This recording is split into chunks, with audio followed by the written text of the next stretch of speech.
vypícha silikon štetky. Je tu ešte niekto, kto nemáva depky. So klingt die Slowakei. Katarsia, so ihr Künstlername, heißt eigentlich Katarina Kuboschiewa. Die 27-jährige Singer-Songwriterin ist in ihrer Heimat sehr beliebt, auch weil sie ausschließlich in ihrer Muttersprache singt.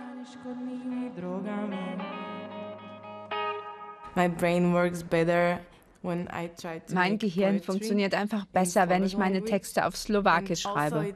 Außerdem sehe ich unsere Sprache auch als Kulturerbe. Sie ist einmalig, wird nirgendwo sonst gesprochen. Und ich liebe sie.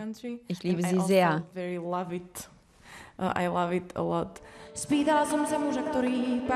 Bisher hat sie 2 Alben veröffentlicht. Beide wurden von slowakischen Musikkritikern hoch gelobt.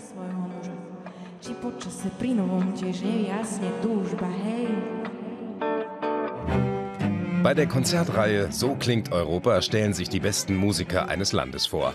In der Slowakei gehören sie dazu, die 4 Cellisten von Cellomania.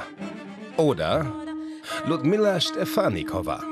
Die Jazz-Vibraphonistin lebt in Paris. Vor 4 Jahren wurde sie von einem Magazin ihrer Heimat zur erfolgreichsten im Ausland lebenden Slowakin gewählt.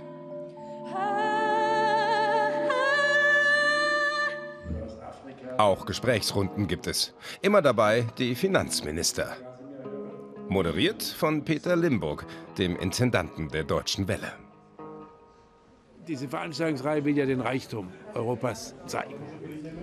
Und sie will eben zeigen, dass wir mehr sind als nur Zahlen und Geld und Ärger.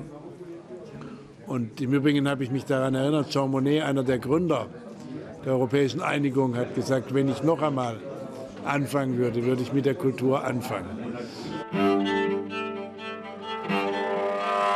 Michal Palko spielt ein typisch slowakisches Instrument, die fujara, eine bis zu 1,70 Meter lange Flöte, früher von Hirten gespielt. Seit 2005 steht die fujara auf der UNESCO-Liste des immateriellen Kulturerbes der Menschheit.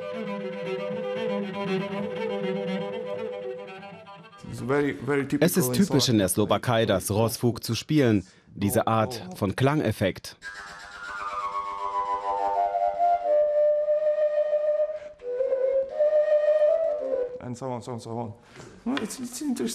Es ist interessant, dass das Instrument wohl ursprünglich aus Rumänien kommt, denn die slowakische Hirtenkultur stammt ja aus Rumänien.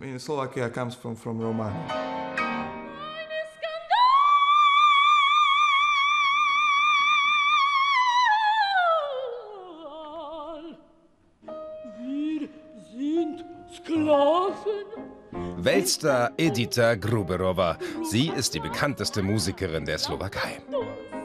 Die Koloratursopranistin, auch slowakische Nachtigall genannt, ist im Sozialismus aufgewachsen. Für sie ist ein vereintes Europa eine Herzensangelegenheit.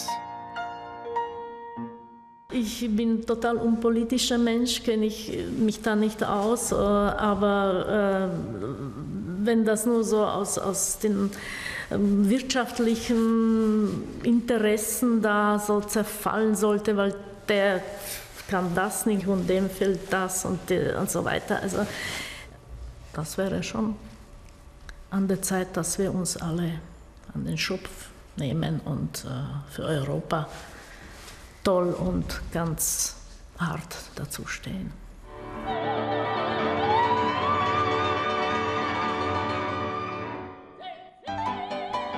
Kultur verbindet, gerade mit Blick auf die europäische Idee. So klingt Europa zelebriert musikalisch das Motto der Europäischen Union: in Vielfalt vereint.